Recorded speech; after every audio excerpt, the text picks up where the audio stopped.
Well, let's have a look then. You can see the image there first off, the kids on the island getting very testy and starting to become break down the rules of society. Now, first off then, let's have a look. So civilization versus savagery in the book. So the boys' gradual descent into violence on the island illustrates Golding's belief that human nature, as we learned, is very fragile and it easily slips into savagery without those social rules.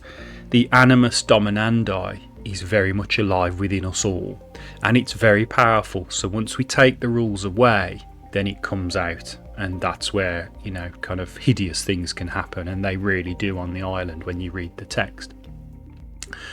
Then, moving forward, then we have the post-war anxiety and loss of innocence. So the boys lost childhood because obviously they crash on the island as kind of kids, and so they lose that childhood, and there's a breakdown of order. And it reflects, if you know your history, it reflects the wider post-World War II fears about humanity's capacity for destruction and the end of innocence.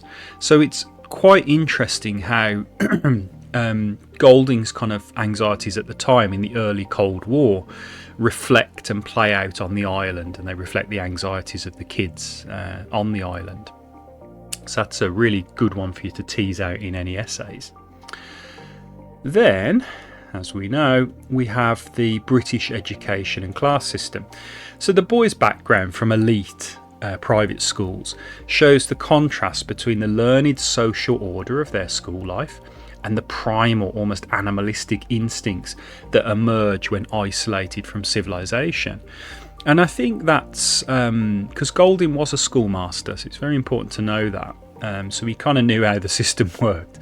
And I think he's kind of jabbing at the school system in Britain at that time and kind of saying, yeah, we're giving them all these kind of great values, but look what happens when I take the rules away. They don't really mean anything. They just vanish into thin air and they turn back into almost social animals.